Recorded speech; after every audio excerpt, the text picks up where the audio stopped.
and welcome back, future doctors and engineers. So here we go for the discussion of the concept of wave optics. You know उसके important formulas and उसके concept से related जिन भी चीजों को important वाले हम यहाँ पे discuss करने वाले हैं आज. So time is over. Okay so यार बात करेंगे ऑप्टिक्स से रिलेटेड जितने भी मोस्ट इंपोर्टेंट फॉर्मूले हमारे पास होने वाले हैं कंसेप्ट के साथ साथ उसको और उन्हीं पे फोकस करेंगे जो ज्यादा इंपॉर्टेंट है, इनमें ज्यादा क्वेश्चंस रिपीट होकर पूछे जाते हैं. एटलीस्ट एंड टाइम पे आप उनको रिवाइज करके जाएंगे, उनको क्वेश्चन सॉल्व करके जाएंगे. Okay so let's see. तो बात करेंगे सबसे पहले हम इसके बेसिक कंसेप्ट से. जो जितने भी पॉइंट्स मैं यहाँ पे डिस्कस करने वाला हूँ वो सारे इंपॉर्टेंट होने वाले हैं. एटलीस्ट हमारे जो मेन पॉइंट्स है वो कवर होने चाहिए. ये हमें याद रखना है, ठीक है. तो यार सबसे पहले हम बात करेंगे कंसेप्ट ऑफ रिजल्टेंट इंटेंसिटी. और रिजल्टेंट इंटेंसिटी से रिलेटेड कौन सी वो एक्सप्रेशंस है, फार्मूलाज हैं, कंसेप्ट है जो आपको आने चाहिए अच्छे से, ठीक है. तो व्हाट इज दैट, चलो भाई देख लेते हैं जल्दी से. Sorry for this particular situation that shadow यहाँ पे बनेगी बिकॉज़ ऑफ अभी लाइक लाइटिंग जो हमने यूज करी है उसका सिस्टम उतना अच्छा नहीं है, राइट, है ना. तो आप थोड़ा सा मेहनत करेंगे. ओके सो सबसे पहला जो पॉइंट है हमारे पास व्हाट इज दैट सर. सबसे पहले हम बात करने वाले हैं यहाँ पे रिजल्टेंट इंटेंसिटी. एक बार बेसिक क्लियर हो गया तो फिर कनेक्टिविटी बहुत अच्छी बन जाएगी और मस्त तरीके से आपको समझ में आने लगेगी चीजें, ठीक है. तो वो बोल रहे हैं कि अगर मैं बात करूँ रिजल्टेंट, ठीक है, रिजल्टेंट इंटेंसिटी, ठीक है ना. तो यार रिजल्टेंट इंटेंसिटी मतलब सर क्या बात कर रहे हो. रिजल्टेंट इंटेंसिटी मतलब जब दो वेव आपस में इंटरफेयर करती है, मिलती है, तो कैसे सर सपोज करो एक वेव इधर से एक वेव इधर से आके यहाँ पे कहीं पे मिल रही है, ठीक है ना. तो ये इंटरफेयर कर रही है तो एक नई रिजल्टेंट इंटेंसिटी वेव यहाँ पे बनके तैयार हो जाएगी, उसकी एक नई इंटेंसिटी होगी. तो सपोज करो ये जो फर्स्ट वेव है, ठीक है, इसकी जो इक्वेशन दे रखी है वो दे रखी है a1 sin of omega t, ठीक है. और ये वाली जो है उसकी इक्वेशन दे रखी है आपको that is a2 sin of omega t. no problem, okay. but sir क्या ये दोनों इस तरीके से सेम रहेगी? नहीं, there is a constant phase difference between them. so that's why हम यहाँ पे क्या लेंगे, यहाँ पे phi phase difference ले लेंगे, phi, ठीक है भाई, constant phase difference. दोनों जो वेव होंगी उनकी फ्रीक्वेंसी सेम होनी चाहिए. आप देख सकते हैं फ्रीक्वेंसी सेम रहेगी बट उनका जो एम्पलीट्यूड होगा उसका एक्चुअली डिफरेंट ही होता है. a1 इसका ले लिया मैंने, a2 इसका ले लिया and there is a phase difference between them, that is phi. Clear है. तो यार जब ये इंटरफेयर करेगा तो जो उनकी इंटेंसिटी होगी आपको पता है. एक चीज तो आप क्लियर याद रखिए, सपोज वो इस लाइट की इंटेंसिटी I1 है, इसकी I2 है और इंटेंसिटी एम्पलीट्यूड के स्क्वायर के डायरेक्टली प्रोपोर्शनल होती है, ठीक है. तो आप लिख सकते हो I1 over I2. Individual wave की इंटेंसिटीज का रेशियो उनके एम्पलीट्यूड के रेशियो के टर्म्स में आप लिख सकते हो. ये रिलेशन मतलब एज इट इज आपको पहले से ही पता होना चाहिए, ठीक है. अब करेंगे क्या सर, सबसे फर्स्ट एक्सप्रेशन इस रिजल्टेंट इंटेंसिटी के अंदर जो आपसे पूछा जा सकता है. जब इंटरफेयर करेंगे तो पता है क्या पूछेगा. इंटरफेयर करने के बाद दो तरह की सिचुएशन क्रिएट होती है, या तो मैक्सिमा या फिर मिनिमा. या तो कंस्ट्रक्टिव इंटरफेरेंस क्रिएट होता है या डिस्ट्रक्टिव, पता है नहीं तो, है ना. तो सर कैसे कैसे क्वेश्चन आ सकते हैं. सबसे पहला पॉइंट किस पे यूज करेंगे, you have to calculate the maximum intensity ratio to the maximum to the minimum intensity ratio. तो आपको पता है इसके लिए direct formula you can use. What is that sir, under root of I1 over I2 plus 1 over under root of I1 over I2 minus 1 and इस पूरे का whole square, पूरे का स्क्वायर, ध्यान से समझना, पूरे का. तो दिस इज द फार्मूला. इस पे क्वेश्चन आने के 100% चांस रहेंगे. इसके मैं यहां पे एग्जांपल लेके क्वेश्चन नहीं कर रहा हूं क्योंकि शॉर्ट ट्रिक में काफी क्वेश्चंस कर रखे हैं. आप ये फार्मूला भी यूज करेंगे होंगे बट मैंने फिर भी बता दिया शॉर्ट ट्रिक वाला कंसेप्ट आप यूज करेंगे आपको बहुत अच्छे से आता है. तो आप इस पे टाइम वेस्ट नहीं करेंगे, उसमें कैलकुलेशन गलती हो जाएगी तो लिटिल बिट कैलकुलेशन बढ़ने से टाइम वेस्ट हो जाएगा. तो आप ध्यान रखेंगे. हां तो सर क्वेश्चन कैसा आएगा ये मैं बता देता हूं. कभी कभी वो ऐसे बोलेगा कि if intensities ratio is given, let's say 4 दे दिया, कुछ भी दे सकता है. तो what is the ratio of max to minimum intensity. तो भाई यहाँ पे इसको पटक देना आ जाएगा अपने आप सॉल्व करके. अच्छा सर वो कैसे आ सकता है, if I max to I minimum intensity ratio is given, let's say 16 दे दिया, समझिए whatever जो भी देगा तो I max to I minimum देगा आपसे. अब आपसे पूछेगा I1 over I2, अब आपसे पूछेगा I1 over I2, तो इसको उठा के यहाँ पटक देना और इससे सॉल्व कर लेना. तो दिस इज द वे कि क्वेश्चन कैसे आएगा.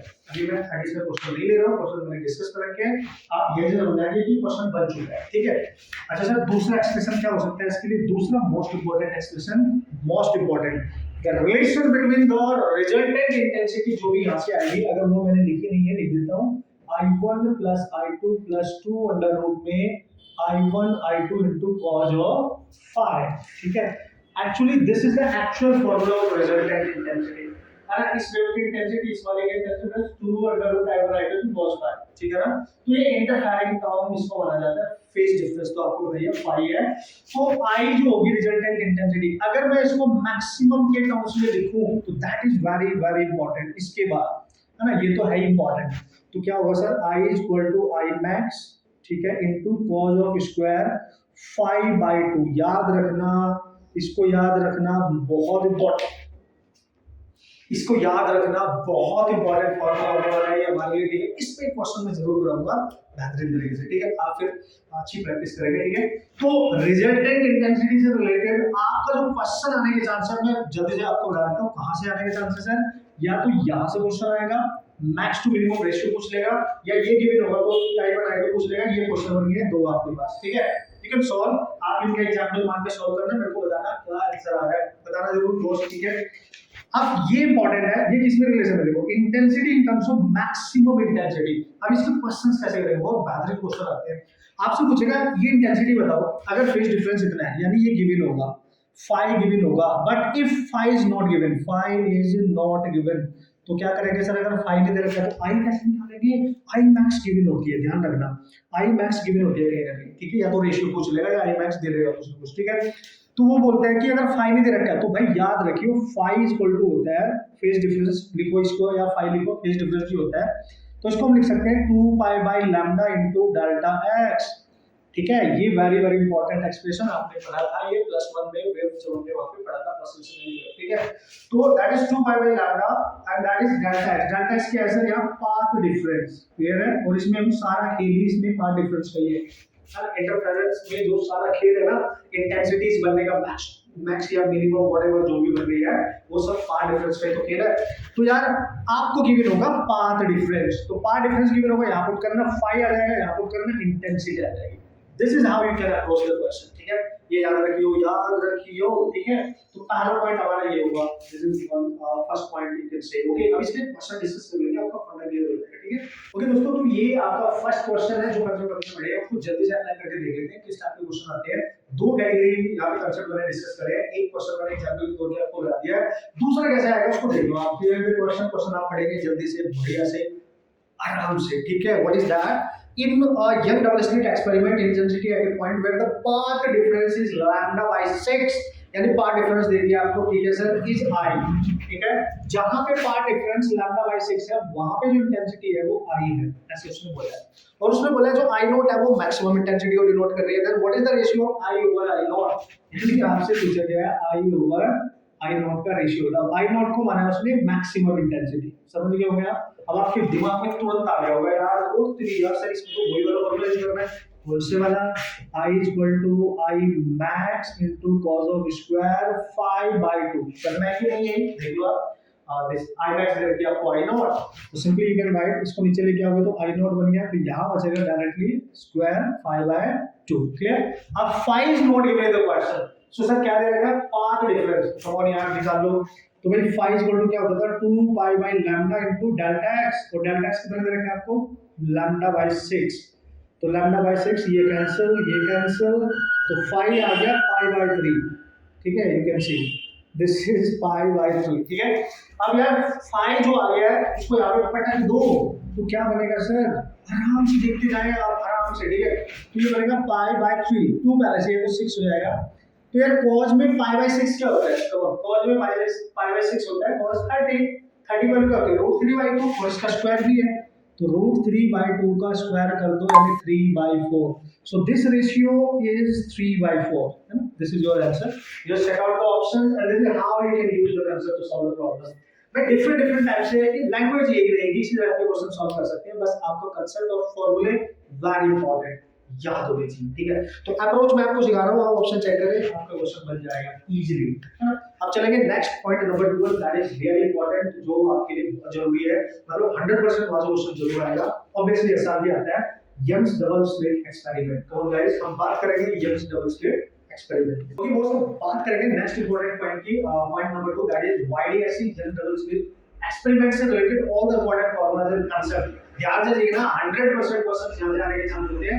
क्वेश्चंस में आपको सॉल्व करके भी बताऊंगा, ठीक है। आप बस देखते जाइए कि कैसे क्वेश्चंस आते हैं, डरने का नहीं बोल। क्वेश्चंस में इसके लेंथी से आते हैं, थोड़े से इनको दिखने में लेंथी हो जाते हैं, पढ़ने में उनको टाइम लगता है। एक बार शिद्दत के साथ पढ़ लेना, है ना, पढ़ लेना उनको आराम से देख देख के क्या क्या गिवन है, क्वेश्चन बहुत जल्दी हो जाएगा क्योंकि इसमें बहुत छोटा सा प्यारा सा कंसेप्ट होता है, ठीक है। तो सबसे पहले मैं बात करने वाला हूं यहां पे स्लिट्स की इन वर्टिकल पोजीशन जो स्लिट्स होती है, ठीक है। तो वाइड ऐसी यानी यंग्स डबल स्लिट की बात कर रहा है। ऑब्वियसली आपने पढ़ा तो है ही ना, जस्ट रिवीजन देख लेते हैं बेहतरीन तरीके से कैसे सर, और कौन कौन से इंपॉर्टेंट एक्सप्रेशन है कैसे याद रखनी है।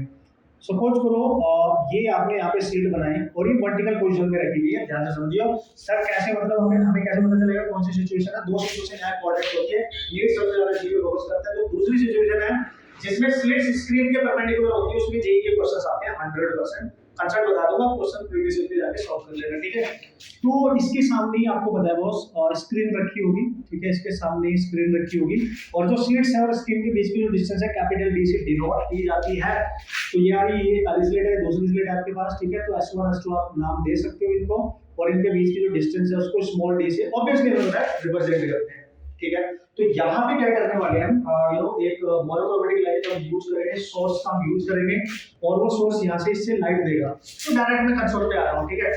तो ये होगा क्या, इस स्लिट से लाइट पास होगी, स्लिट से लाइट कैसे कैसे पास होगी वो हम यहाँ पे बातें नहीं करने वाले हैं, उतनी चीजें आपने पढ़ रखी होंगी, ठीक है। अब क्या करने वाले हैं, अब हम ये ध्यान रखना कि मोनोक्रोमेटिक लाइट होनी चाहिए, कोहेरेंट, यू नो जो सोर्स होगा कोहेरेंट होना चाहिए, ये आप ध्यान रखेंगे, ठीक है। अच्छा सर ठीक है। अब ये देखो आप, अगर मैं इसको इससे यहाँ पे डायरेक्ट ज्वाइन करूँ तो ये सेंट्रल पॉइंट वाला जाएगा स्क्रीन पे, क्योंकि अगर यहाँ से लाइट इसमें जाके मीट करती है तो देख सकते हो दोनों लाइट एक साथ इसमें जाके मीट करेंगी, यानी यहाँ पे जो बनेगा वो सेंट्रल मैक्सिमम होगा, ध्यान रखना।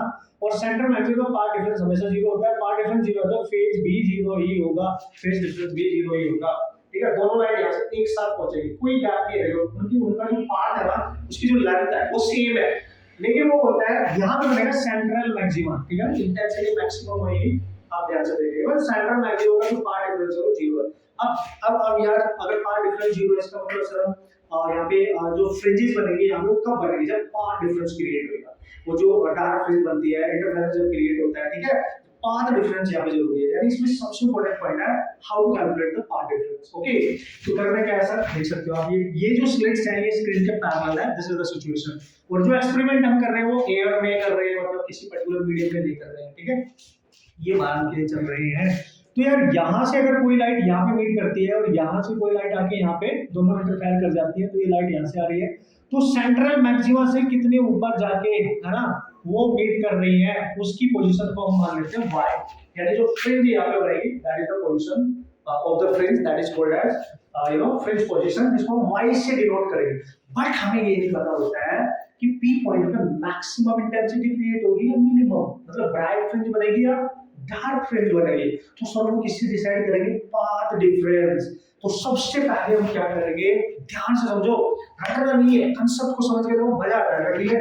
तो कैसे सर, जब यहाँ से जो लाइट जाएगी देखो वो पहले पहुंच जाएगी, कोई छोटा रास्ता, यहाँ से जो जाएगी उसको कुछ एक्स्ट्रा रास्ता कवर करना पड़ रहा है, दिख भी रहा है, तो ये थोड़ा लेंथ वाइज ज्यादा है, आप देख सकते हो। तो जो छोटे वाला है उससे बड़े वाले पे परपेंडिकुलर ड्रॉप कर दो, ये कर दिया सर।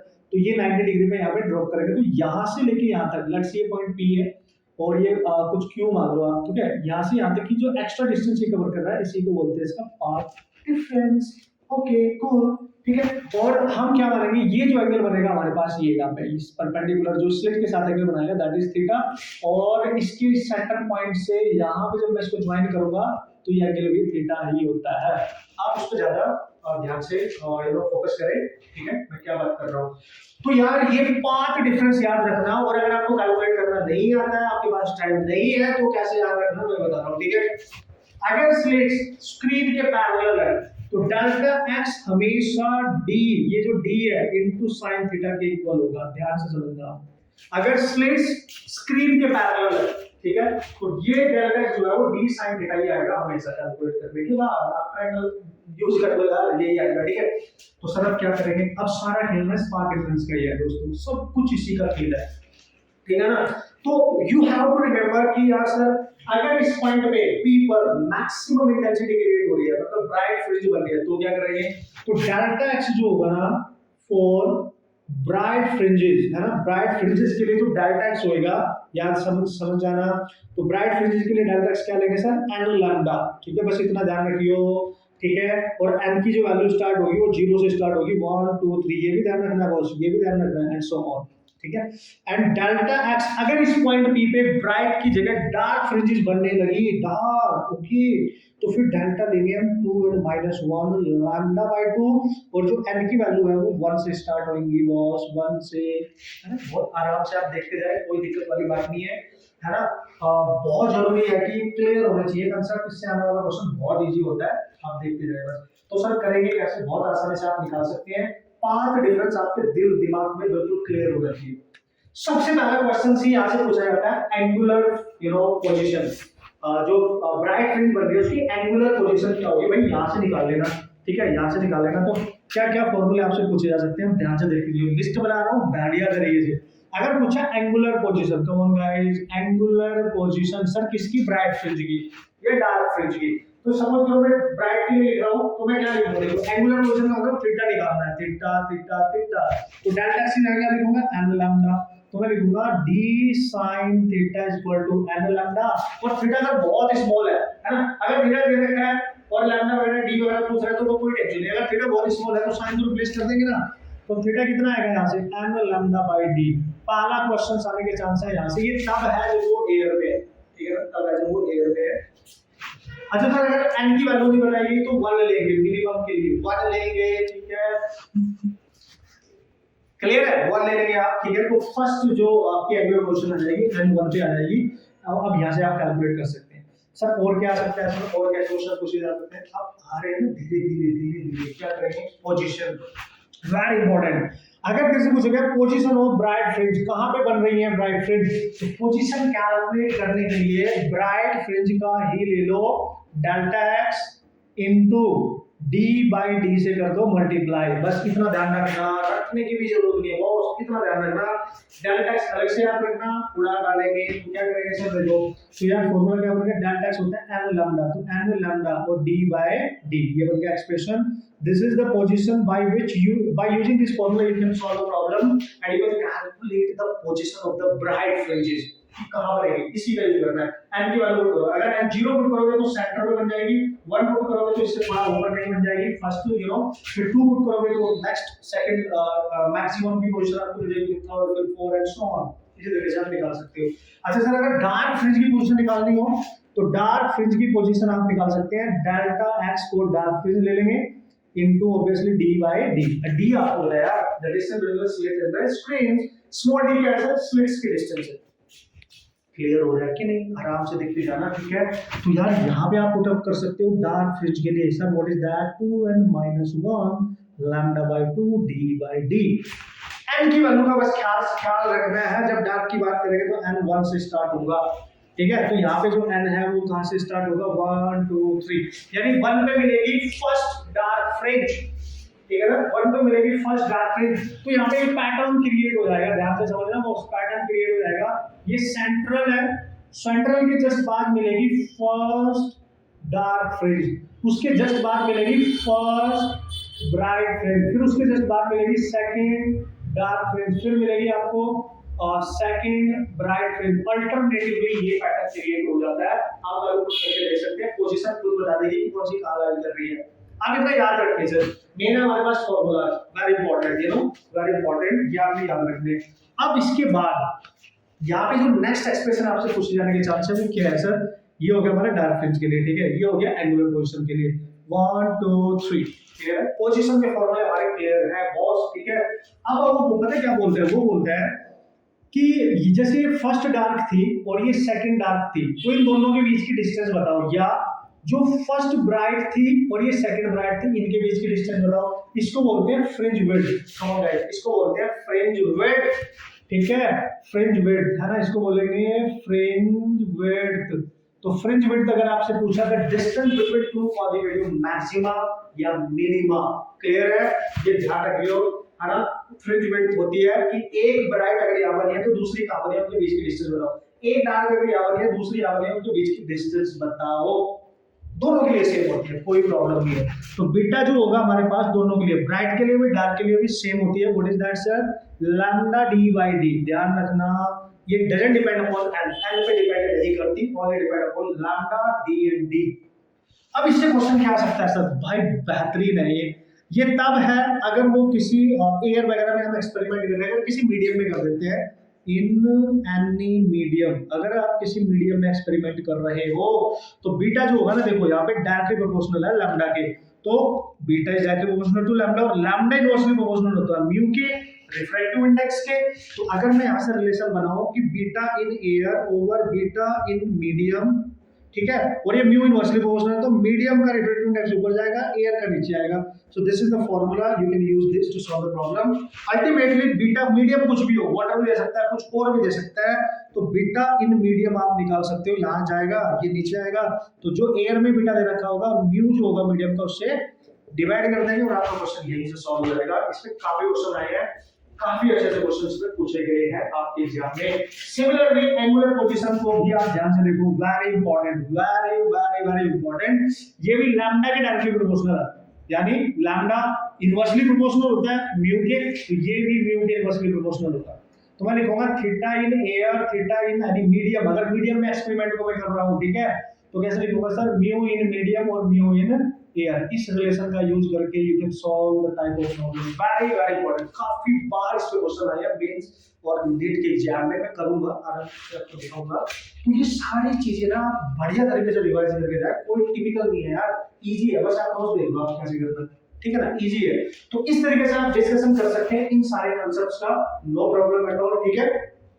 जो मेन चीजें हैं वो मैंने यहाँ पे डिस्कस कर लिया, जो हमारे लिए बहुत जरूरी है। एंगुलर विड्थ, यू नो, जो है आपके पास फ्रिंज विड्थ, वो बहुत जरूरी है, जिसका आप अगर पोजीशन भी कह सकते हो, थीटा और बीटा की वैल्यू बहुत जरूरी है, और ये position for bright fringe, position for dark fringe, and that is really important. तो इतनी चीजें आपने याद रखनी है और आपके क्वेश्चन सॉल्व हो जाएंगे। अब इसमें एक एक्स्ट्रा पॉइंट जो यहाँ पे क्या है, जब स्लिट स्क्रीन के पैरेलल है तो यहाँ पे जो फ्रिंज की शेप बनती है ना, वो हाइपरबोलिक बनती है, ध्यान रखना, यानी हाइपरबोलिक टाइप की बनेगी। हाइपरबोलिक फ्रिंज शेप जो बनेगी वो हाइपरबोलिक टाइप की, कभी कभी आ जाता है क्वेश्चंस, एक दो बार पूछा भी गया है, इस टाइप से रिलेटेड क्वेश्चंस एक दो बार पूछे गए हैं, तो इस तरीके से आप याद रख सकते हो।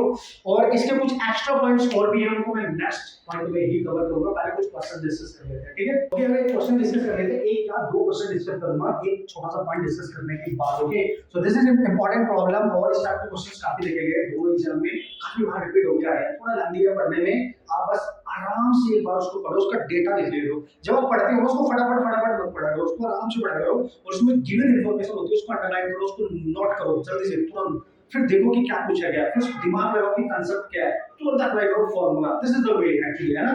तो क्वेश्चन आप देख लो, क्वेश्चन में क्या बोला गया, उसने बोला in you know YDSC Young's double slit experiment when light of wavelength 400 nanometre, मैंने यहाँ लिख दिया है।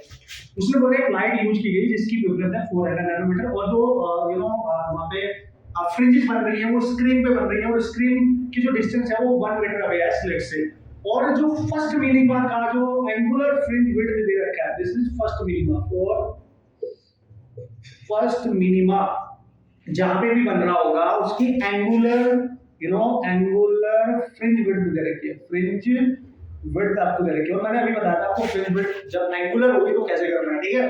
तो यार 0.2 डिग्री दे रखी है, तो पता है क्या पूछ रहा है वो, आपसे पूछ रहा है if the entire experiment apparatus is immersed in water, अगर ये पूरा एक्सपेरिमेंट आप वाटर में जाके करें तो व्हाट इज द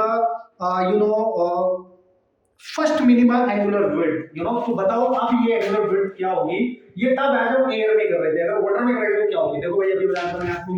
तो हम क्या लिखेंगे, सिंपली हमें पता है कि जो थीटा होता है डायरेक्टली प्रोपोर्शनल टू लैम्डा होता है, माने हमें फॉर्मूला याद नहीं है बट ये याद रखो, हमेशा रिलेशन याद रखो, ठीक है, बना दो।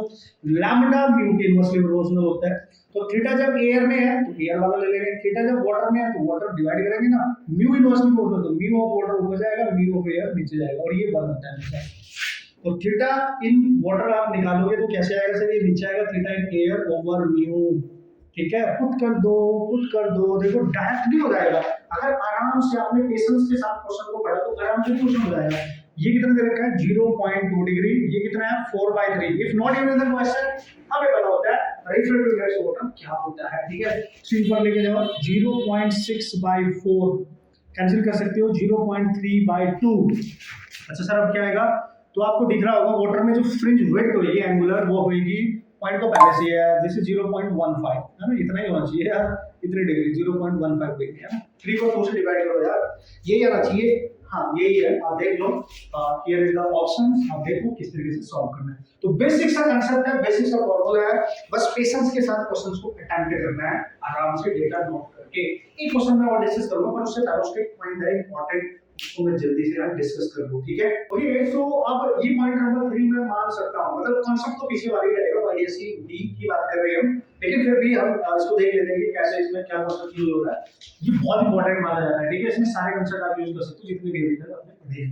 उसने बोला कि टू फ्रिंजेस है ना, टू फ्रिंजेस कोइंसाइड, ठीक है, अगर वो बोल रहा है कोइंसाइड कर रही है या फिर बोल रहा है ओवरलैप कर रही है, ठीक है, एक दूसरे के ऊपर लाई कर रही है या एक ही जगह लाई कर रही है, मतलब जैसे अगर हम एक्सपेरिमेंट की बात करें तो ये स्क्रीन है और डी डिस्टेंस अवे है, इसकी डिस्टेंस यहाँ पे स्लिट्स की डी है, और यहाँ पे दो फ्रिंजेस एक साथ कोइंसाइड कर रही है, ठीक है, एक ही पॉइंट पे, तो उनका पार्ट डिफरेंस ये भी हो जाएगा ना वही, है ना, एक ही पॉइंट पे लाई कर रही है, कोइंसाइड कर रही है। तो जब भी ये टर्म यूज हो, अगर आपको कुछ भी पता ना चले या ये टर्म यूज हो, तो समझ जाना उसमें क्या करना है, देख लेना फ्रिंजेस कौन सी है, ब्राइट फ्रिंजेस है या फिर डार्क फ्रिंजेस है जो कोइंसाइड कर रही है। अगर वो ब्राइट फ्रिंजेस है तो आप क्या लिख करके आएंगे बेहतरीन तरीके से, तो देखेंगे जो पहली वाली है यू नो फ्रिंज, उसका कौन सा नंबर है, दूसरी वाली का कौन सा नंबर है, तो आप लिखेंगे उनका path difference, you can equate them, यानी n1 λ1 n2 λ। ब्राइट के लिए मैं बात कर रहा हूँ, ठीक है, ब्राइट के लिए मैं बात कर रहा हूँ, तो आप देख सकते हो कि वो जो फर्स्ट वाली होगी उसका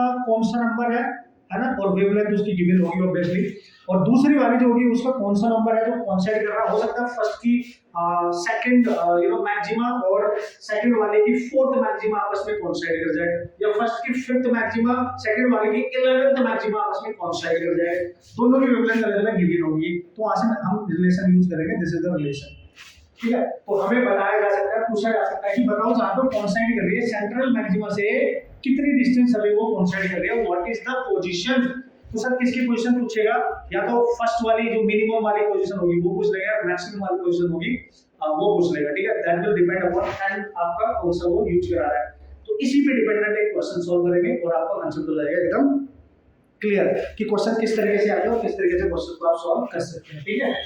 ओके दोस्त, तो क्वेश्चन मैंने ले लिया, बेहतरीन क्वेश्चन आप इसको मान सकते हो, इसका क्वेश्चन आने की ये लोग काफी चांस होती है, और उसमें सारे कंसेप्ट हम बढ़िया तरीके से यूज कर सकते हैं अपने, ठीक है, जो आपने पॉइंट नंबर 2 में भी पढ़े थे। ओके क्वेश्चन आप ध्यान से देख लो, डेटा को लिख लिया करो जैसे मैंने लिख दिया, बढ़िया से उसको फील किया करो कि क्या पूछा जा रहा है, क्या कंसेप्ट है, क्या फॉर्मूला है, ठीक है, आराम से क्वेश्चन होगा, बस लिटिल बिट कैलकुलेशन स्ट्रांग होनी चाहिए हमारी, ठीक है। At what minimum distance from the common central bright fringe, यानी आपको पता है common central bright fringe, central bright fringe तो यहाँ पे बनेगी, सेंट्रल ब्राइट फ्रिंज तो यहाँ पे बनेगी, तो यहाँ से कितनी मिनिमम डिस्टेंस अवे, यानी y की वैल्यू पूछ रहा है, ठीक है, कितनी minimum distance away you know the bright fringe on the screen 2 metre from the slits will be a bright fringe from one interference pattern you know coincide with a bright fringe from the other, समझिए आप, मतलब एक का जो bright fringe बन रही है दूसरे वाले की ब्राइट फ्रिंज एक ही साथ कोइंसाइड कर रही है, तो कितनी मिनिमम डिस्टेंस पे वो कोइंसाइड कर रही है,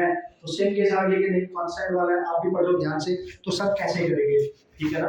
तो सबसे पहले देखो यहाँ पर पंगा पता है क्या है, ये नहीं पता है कि जब वो कोइंसाइड करेगी तो कौन सी वाली मिनिमम पोजीशन रिप्रेजेंट करेगी, तो जो पहली वाली लाइन आई है मैंने इस वाली वेवलेंथ की, इसका नंबर देखना पड़ेगा, इस वाली वेवलेंथ का नंबर देखना पड़ेगा कि जो इंटरफेरेंस वो बना रही है अलग-अलग, ठीक है ना, वो किस किस नंबर पे वो आपस में किसका कौन सा नंबर है और सेकंड वाले का कौन सा नंबर है जो कोइंसाइड कर रहा है, ठीक है। तो उसके लिए क्या करेंगे सर, हमें पता है चूंकि कोइंसाइड करने वाला केस है, यहाँ पे वो कोइंसाइड कर रही है, तो हम लिखेंगे n1 λ1 n2 λ2, क्लियर हुआ यार। n1 और n2 का रेशियो निकालना पड़ेगा आपको, यहाँ से फिर कंपेयर करना पड़ेगा, तो सर λ2/λ1 आएगा, λ2 कितना है सर 10,000 और λ1 कितना है सर 12,000, ये उड़ा डालो, इसको उड़ा डालो 5/6, तो n1/n2 is equal to what 5/6। अब आप देख सकते हो n1 किसके कॉरस्पॉन्डिंग आ रहा है 5 के, तो n1 जो इसमें मिनिमम वैल्यू है वो 5 है, ठीक है ना।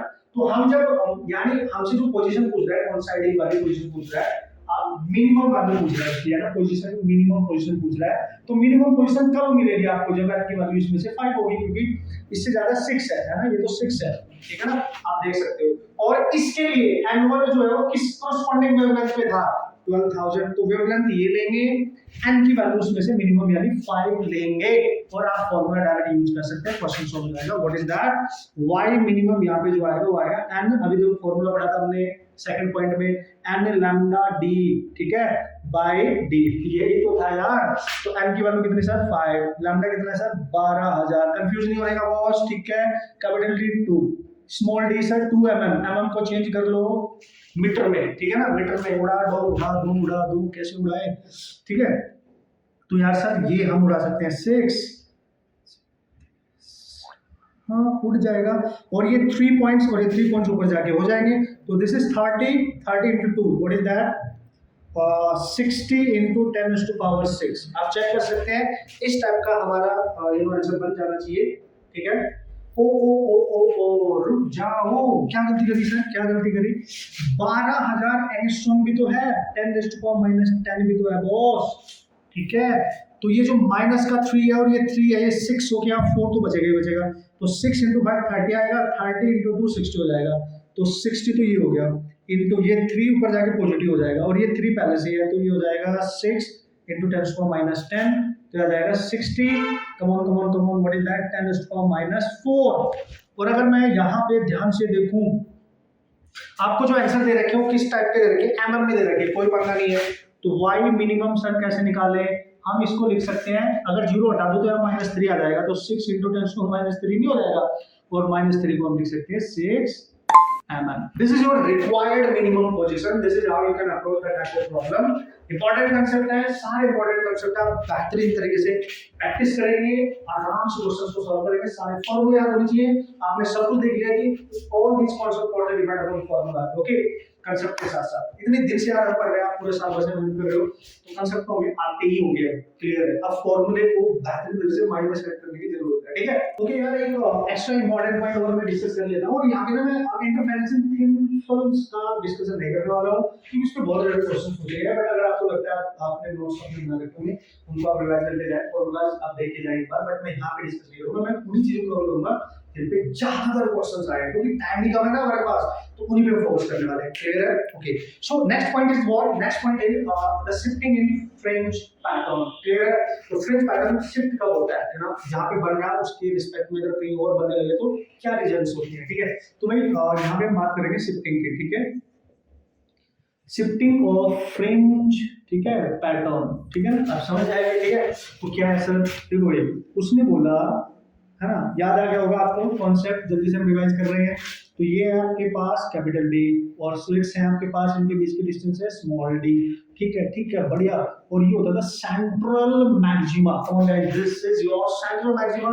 वो बोल रहे हैं नॉर्मली अगर लाइट रे आपस में यहाँ से वेव जो होती है वो मिल रही है किसी पॉइंट पी पे, तो वहाँ पे फ्रिंजेस क्रिएट हो रही होंगी, may be maximum may be minimum, वो आपने देख लिया हो, किस पे डिपेंड करता है, पाथ डिफरेंस पे, है ना। अगर पाथ डिफरेंस n लैम्डा है तो मैक्सिमम के लिए जाएगी वो, और अगर 2n - 1 लैम्डा बाय 2 है तो मिनिमम बन जाएगी वहां पे, ठीक है।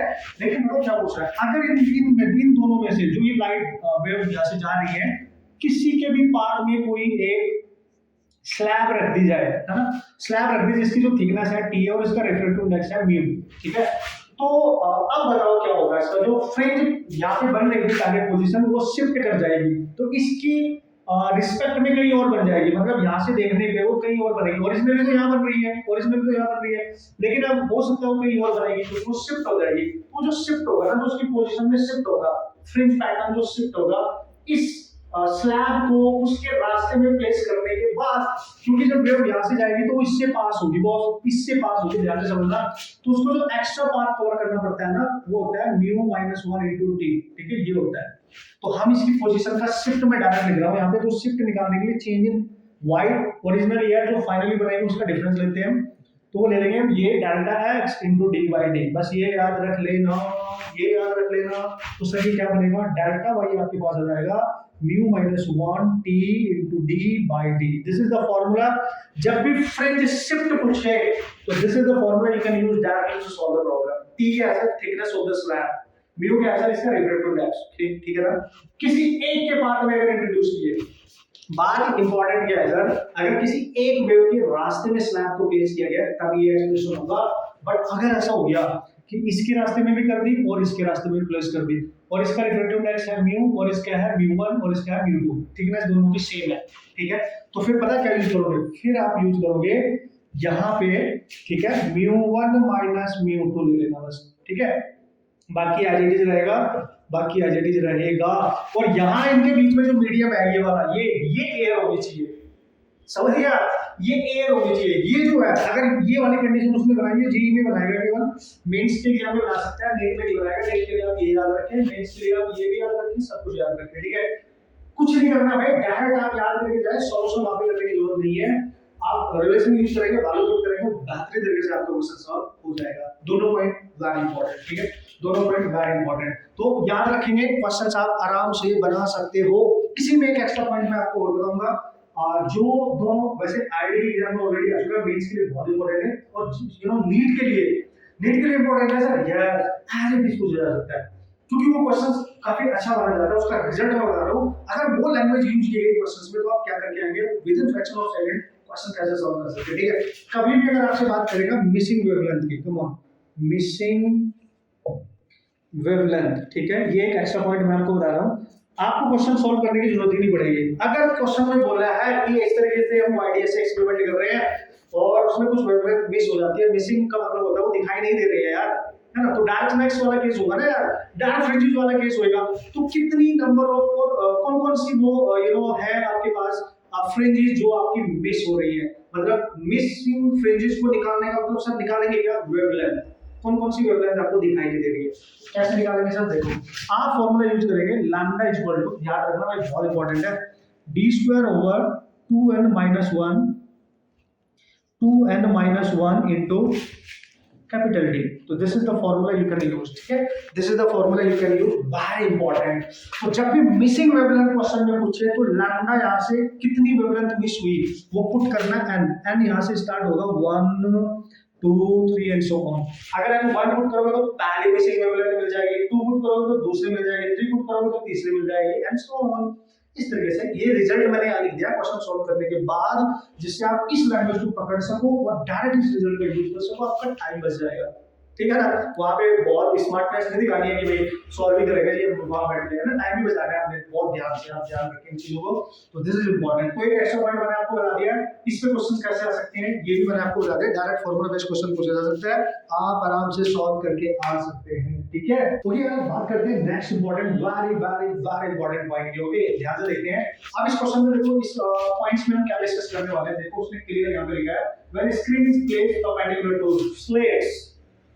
जो हम वाइड एसी की बात कर रहे हैं, वाइड एसी का लास्ट कांसेप्ट है ये, मतलब लास्ट पॉइंट की डिस्कशन कर रहा हूं, इतने कांसेप्ट पे क्वेश्चंस आपसे पूछे जा सकते हैं बढ़िया तरीके से, ठीक है। तो सर क्या करेंगे, तो इसका मीनिंग क्या है, screen is placed perpendicular to the slits. तो सबसे पहले हमने एक्सपेरिमेंट किया, उसमें हमने क्या बोला था, स्लेट्स जो है वो पैरेलल प्लेस की गई थी स्क्रीन के, ठीक है ना, मतलब you can say screen parallel place की गई थी यू नो स्लेट्स के। तो इसमें क्या होगा सर, अगर ये स्क्रीन है, कम ऑन गाइस, अगर ये आपके पास स्क्रीन है, ठीक है, तो जो स्लिट्स होंगी अब वो ऐसे नहीं होंगी, वो ऐसे होंगी, ठीक है, ऐसे, ठीक है ना, ऐसे होंगी।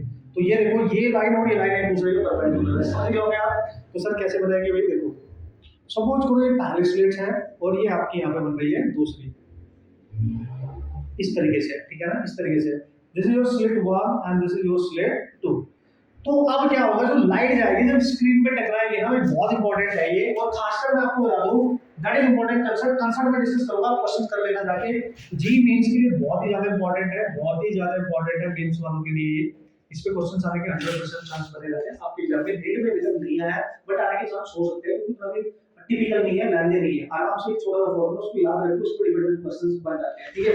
जैसे सर अब यहां से जो डिस्टेंस लूंगा मैं, डिस्टेंस स्लिट्स और इसके बीच की डिस्टेंस ऑब्वियसली d मानेंगे, और इन दोनों के बीच की डिस्टेंस ऑब्वियसली स्मॉल d मानेंगे, सेम थिंग, बस स्लिट्स को इसके परपेंडिकुलर रख दिया गया है, स्क्रीन को इसके परपेंडिकुलर रख दिया गया है, इतना सा डिफरेंस आया है।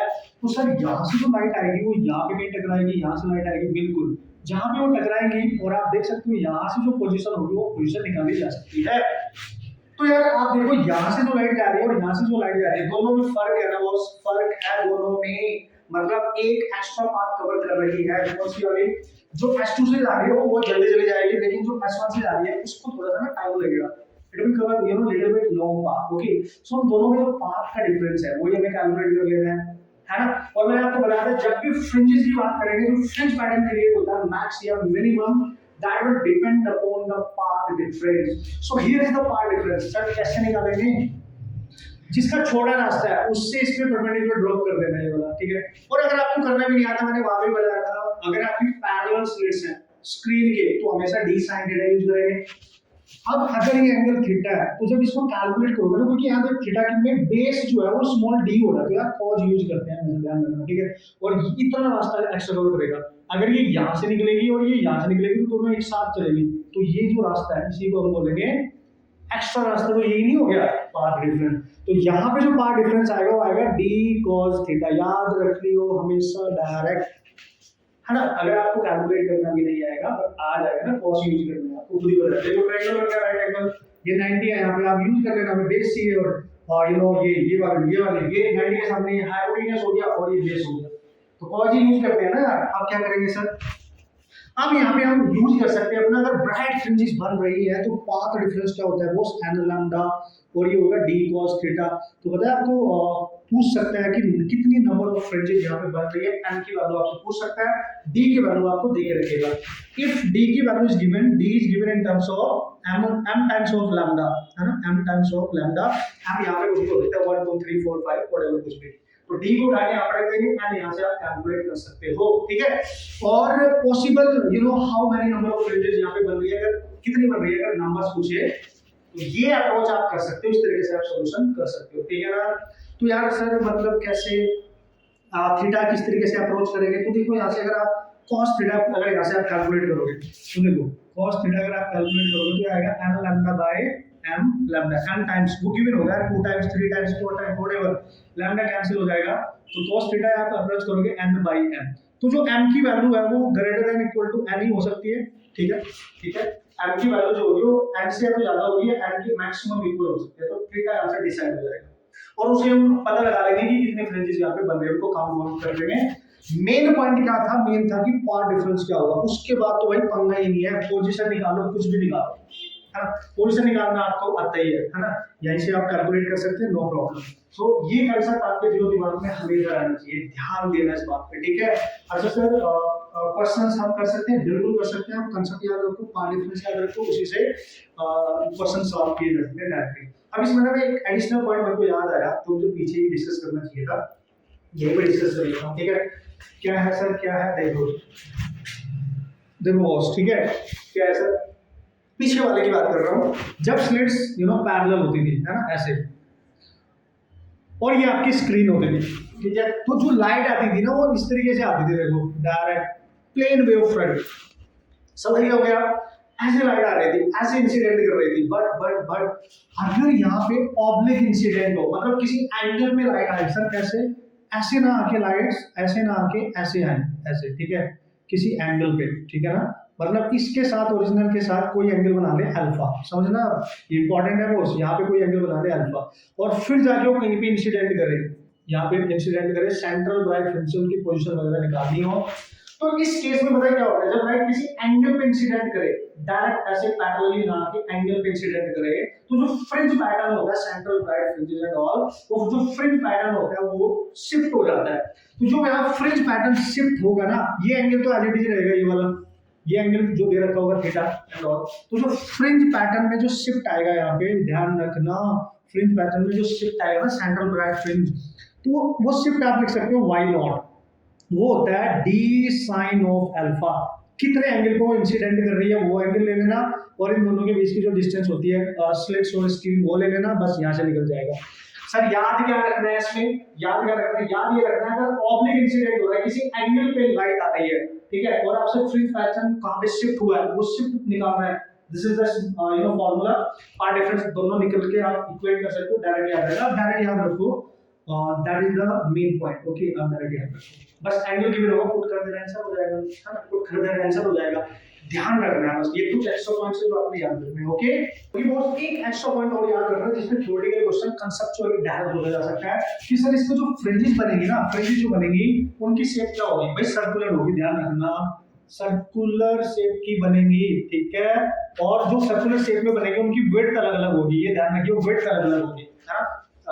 सर्कुलर बनेगी बट विड्थ अलग होगी, ध्यान रखना, सर्कुलर, इंपॉर्टेंट इंपॉर्टेंट इंपॉर्टेंट। तो क्वेश्चन कैसे आएगा, ऐसे आएगा, क्या पूछ सकता है, जैसे पूछ सकता है आपके सामने ऐसा कुछ इस तरीके से आप क्वेश्चन सॉल्व करके आ सकते हैं, ठीक है। अब चलेंगे नेक्स्ट पॉइंट की तरफ। ओके, बहुत एक क्वेश्चन आपको जल्दी से अगर करा देता हूं, जो कांसेप्ट मैंने सिखाया ना, हो सकता है आपके दिमाग में जल्दी से नहीं गया होगा, इस क्वेश्चन के रूट डेफिनेटली आप सीख जाओगे, how to apply the concept to solve the problem. आपको कांसेप्ट और अच्छे से क्लियर हो जाएगा, क्योंकि थ्योरी में लिटिल बिट जब हम इस टाइप के कांसेप्ट देखते हैं और हमने उनको अच्छे से कभी नहीं पढ़ा होगा तो फिर वो थोड़ी सी प्रॉब्लम होती है, बट क्वेश्चन के थ्रू डेफिनेटली आपके दिमाग में चला जाएगा, अच्छा ऐसे करना है क्वेश्चन, यस यही तो चाहते हैं हम लोग, है ना, कि हमें आ जाए।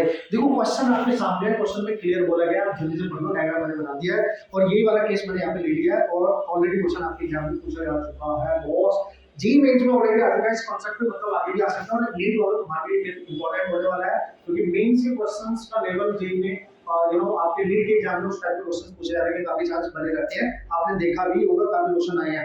क्वेश्चन में बोला है कि टू सोर्स है, S1 और S2 कोहेरेंट सोर्स है, मतलब ये S1 है, ये S2 है, ऑब्वियसली तो पता ही है, ठीक है। So large screen is placed perpendicular, अगर डायग्राम भी नहीं गिवन होता या डायग्राम भी नहीं बना होता तो आप इस लाइन से समझ जाते हैं कि large screen is placed perpendicular to the plane of slits, यानी स्लेट्स ऐसे हैं तो स्क्रीन ऐसे है, परपेंडिकुलर है, इसी से पता चलता है कि इसमें कौन सा कांसेप्ट यूज होगा। हो गया ना ऑप्शन, है ना। तो क्या पूछ रहा है sir, find total number of bright fringes can be seen on the screen, बताओ स्क्रीन पे how many number of bright fringes यहाँ पे बनेगी, सपोज करो n बनेगी, वो n हमें निकालना है, मतलब 1 बनेगी, 2 बनेगी, 3 बनेगी, 4 बनेगी, कितने बनेंगे, how many number of bright fringes form on a screen, हमें जो दिखाई देंगे, ठीक है, वो कितनी बनेगी।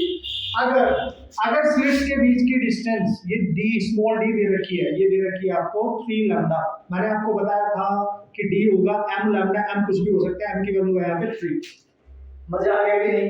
तो यार कैसे करेंगे सर, कैसे करेंगे सर, देखो जब भी कभी स्लेट्स स्क्रीन के परपेंडिकुलर होती है तो मैंने आपको क्या बताया था, देखो भाई आपने पाथ डिफरेंस निकालना, वो हमेशा होगा d cos थीटा, पहली बात जब भी ये वाला केस होगा, और डेल्टा x को लिखना है n लैम्डा, ठीक है, d cos थीटा, ठीक है, ये n लैम्डा यानी n आपको निकालना है, तो n निकालने के लिए क्या करेंगे, d cos theta over lambda, और d आपको दे रखा है कितना सर, 3 लैम्डा, तो 3 lambda by lambda into cos of theta, ठीक है। तो यार ये देखो कैंसिल करो, ठीक है। अब यहाँ से आपको cos थीटा को चेक करना पड़ेगा कि थीटा की कौन सी वैल्यू यहाँ पे n की किस वैल्यू पे एग्जिस्ट कर रही है, उसी से डिसाइड करेंगे। यहाँ तक तो हम सब कर लेंगे, इससे आगे पंगा है, कैसे सर, अगर मैं cos थीटा निकालूं तो आ रहा है n/3, अब ध्यान से समझना, cos थीटा की जो वैल्यू होगी, जो एंगल की वैल्यू होगी ना बॉस, वो एग्जिस्ट कर रही है कि नहीं कर रही है n रखने पे, ठीक है, जितने पे वो एग्जिस्ट कर रही है, और मैंने आपको बताया था m मैक्सिमम n के इक्वल हो सकता है या उससे ज्यादा होना चाहिए, ठीक है ना। तो कैसे करेंगे सर, देखो n को अगर मैं यहाँ पुट कर दूं, n को 0, तो जब मैं n 0 पुट करूंगा तो ये 0 आ जाएगा, ओके, तो थीटा कितना आएगा, cos 0 कब होता है, जब थीटा 90 है, मतलब ये जो एंगल है ये 90 तो पॉसिबल ही नहीं है। यहाँ पे अगर स्क्रीन पे आप लाइट को इंसिडेंट कराना चाहते हो तो किसी न किसी एंगल पे तो कराना पड़ेगा, 90 तो ये होगा, लाइट सीधी चली जाएगी, स्क्रीन पे फोकस होगी ही नहीं, समझिए। सो वो बोल रहा है कि जब n आपने 0 लिया तो n 0 रखने पे हमें फ्रिंज नहीं मिलेगी, this is not possible, this is not possible. तो यहाँ पे थीटा आपको 90 दिखा रहा है, तो 90 पे तो ये पॉसिबल नहीं है, मतलब n 0 पे तो हमें कोई फ्रिंज वहां पे नहीं मिलने वाली, कोई मैक्सिमम फ्रिंज नहीं मिलेगी। फिर क्या करेंगे सर, चेक करते जाएंगे बॉस, कब तक चेक करेंगे, ये देखो 3, जो यहाँ पे d वैल्यू दे रखी है, m की मैक्सिमम वैल्यू कितनी है, यहाँ पे 3 है ना, ठीक है, तो 3 तक चेक कर लो, ठीक है। तो n की वैल्यू 1 पुट करो, n की वैल्यू 1 पुट करो, तो कितना आएगा सर, cos थीटा आएगा 1/3, और यार 1/3 लेस देन 1 है, ठीक है, यानी एडजस्ट कर रहा है, क्योंकि cos की मैक्सिमम वैल्यू ही 1 होती है, तो 1 से तो ज्यादा नहीं होनी चाहिए कभी भी, तो यानी इस पे अगर फ्रिंज मिलेगी तो ये फर्स्ट हो गई, इसको मान लो फर्स्ट फ्रिंज, यहाँ मिल जाएगी, फर्स्ट फ्रिंज मिल जाएगी, ठीक है, समझ में आ रहा है। अब क्या करेंगे सर, n = 2 पुट करोगे, तो cos थीटा कितना आएगा सर 2/3, अभी भी लेस देन 1 है, इस पे भी फ्रिंज मिल जाएगी। तब तक सॉल्व करेंगे जब तक ये वैल्यू 1 ना हो जाए, 1 से ज्यादा तो पॉसिबल ही नहीं है, cos 1 से ज्यादा हो ही नहीं सकता, ठीक है। तो सर n = 3 पुट करते हैं, यस cos थीटा कितना हो जाएगा 3/3 दैट इज 1, यानी सर 1 हो गया, ये तो बिल्कुल हो गया, यानी 1 मैक्सिमम वैल्यू होती है, ठीक है। और ये थीटा कब होता है जब 0 डिग्री हो जाएगा, समझ गए आप। तो इससे ज्यादा तो होगा नहीं सर, अगर हम n 4 पुट कर दे तो n अगर 4 पुट करोगे ना बॉस देख लो, तो ये आ जाएगा 4/3 और ये आ जाएगा ग्रेटर देन 1, और वो पॉसिबल ही नहीं है। मतलब how many number of fringes are possible, 0 पे तो बनेगी ही नहीं, तो यहां से काउंट करो 1, ठीक है 1 और 2 पे है ना, और ये 3 फ्रिंज ही पॉसिबल है। तो टोटल नंबर ऑफ जो फ्रिंज यहाँ पे आपको दिखाई देंगे वो 3 होंगी। तो ऑप्शंस आपके पास होंगे, आराम से क्वेश्चन आप क्रैक कर सकते हो। This is the way to solve the problem, बेहतरीन प्रॉब्लम आप मान सकते हो इसको। थोड़ा सा एक्स्ट्रा दिमाग लगाना पड़ेगा, थोड़ी सी मैथमेटिक्स है, कैलकुलेशन इजी है यार, इतना तो जस्ट लिटिल बिट मैथमेटिक्स है, इतना तो पढ़ के रखते हैं नहीं, बस हमें चेक करना है cos की 1 से ज्यादा ना चला जाए, ठीक है ना। और 90 भी नहीं होना चाहिए, क्योंकि कोई 90 पे ये थीटा जो आगे बढ़ के 90 हो गया तो सीधी चली जाएगी, स्क्रीन पे फोकस ही नहीं होगी, तो फ्रिंज पे फोकस नहीं होगा, समझ गए। अब चलते हैं next concept. So point number 6 में मैं बात करने वाला हूं डिफ्रैक्शन में, और डिफ्रैक्शन का जो मेन कांसेप्ट है उसी में हम फोकस करने वाले हैं, ओके। और क्वेश्चन आराम से किए जा सकते हैं अगर आप पेशेंस के साथ उसको पढ़ोगे, डेटा लिखोगे, कांसेप्ट समझोगे, डायरेक्ट हो जाएगा, है ना, without learning calculation. Learning question होगा, कैलकुलेशन रहती नहीं होगी, बस पढ़ने पे ध्यान देना है, ओके। दैट सर अगर हम बात करें दोस्तों यहाँ पे डिफ्रैक्शन से रिलेटेड कांसेप्ट की, तो हम यहाँ पे ना सिंगल स्लिट ही करेंगे, है ना, सिंगल ऐसी की तैसी सिंगल स्लिट, ठीक है, एक्सपेरिमेंट की ही बात करेंगे। सिंगल स्लिट जो डिफ्रैक्शन होगा और सिंगल स्लिट का यूज करके करने वाले हैं, ठीक है ना, उसी को फोकस करेंगे, ज्यादा क्वेश्चन बनाए जाते हैं यार, हम एक्स्ट्रा टाइम मतलब वेस्ट नहीं करने वाले। अच्छा सर क्या करने वाले हैं, जो मेन पॉइंट है उस पर फोकस करें। तो यार इसमें सिंगल स्लिट यूज की जाएगी, ठीक है सर। और इसके सामने एक स्क्रीन होगी, वही सेम सिलसिला, ये डी होगा, और ये जो स्लिट है इसकी जो विड्थ होगी उसको हम ए से डिनोट कर देते हैं यहाँ पे, चल थोड़ा सा सेपरेट कर सके चीजों को, वाई डी एस के साथ इसको मिक्सअप ना करें, ठीक है। तो आपको पता है ऑलरेडी इसका जो बेसिक कंसेप्ट है वो मैं नहीं जा रहा हूँ उस पर, आपको पता है इसके जब लाइट इससे पास हो रही है तो उसके जो कॉर्नर्स हैं उस पे स्प्रेड आउट हो जाती है, ठीक है, डिफ्रैक्ट हो जाती है यू कैन से। तो यहाँ से डिफ्रैक्ट हो गया अगर वो कहीं यहाँ पे मिल जाती है, ठीक है, इस तरीके से, तो ये इसका सेंट्रल पॉइंट है। तो यहाँ से यहाँ पे जहाँ पे सेंट्रल मैक्सिमा आप कह सकते हो, जहाँ पे इंटेंसिटी मैक्सिमम होगी ऑब्वियसली, तो यहाँ पे कहीं आपको स्क्रीन पे फ्रिंजेस नजर आएंगी, ठीक है। अब एक चीज यहाँ बहुत इंपॉर्टेंट होने वाली है, ये जो फ्रिंज विड्थ है ना, समझ गया, ये कंपैरेटिवली टू वेवलेंथ होनी चाहिए, ठीक है, यानी इसका साइज जो है वो बहुत ही ज्यादा नहीं होना चाहिए, समझ गया, तभी ये आपको फ्रिंज पैटर्न वहां पे नजर आने वाला है, ठीक है। सो ये कंपैरेटिवली टू वेवलेंथ होना चाहिए, कभी-कभी कंडीशन पूछ लेता है, you have to remember, okay, just near by आपको पता होना चाहिए।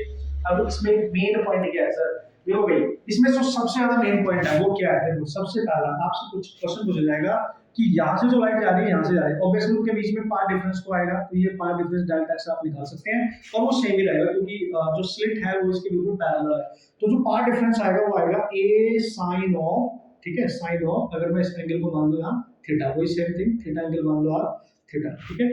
सो डेल्टा एक्स हमेशा यही रहने वाला है, बट मोस्ट इंपोर्टेंट पॉइंट जो यहाँ पे बात होने वाली है, हम यहाँ बात करते हैं फॉर, है ना, for position for nth secondary, ठीक है, मिनिमा, ठीक है ना, या path difference for nth secondary minima की बात कर रहा है, ध्यान देना, मिनिमा की बात कर रहा है बॉस। तो जब भी वो nth सेकेंडरी मिनिमा की बात करे तो डेल्टा एक्स हमेशा n लैम्डा लेना है, डेल्टा एक्स हमेशा क्या लेना है, n लैम्डा, यानी बिल्कुल उसका उल्टा नहीं हो गया, बिल्कुल जो आईडीएससी में करते थे ना, वहां पे मैक्सिमा के लिए लिया करते थे, यार मिनिमा की जो पोजीशन होगी या मिनिमा का जो पार्ट डिफरेंस होगा वो n लैम्डा यूज होगा, बस इतना फर्क है बॉस, ठीक है, ये आप याद रखें प्लीज, ठीक है।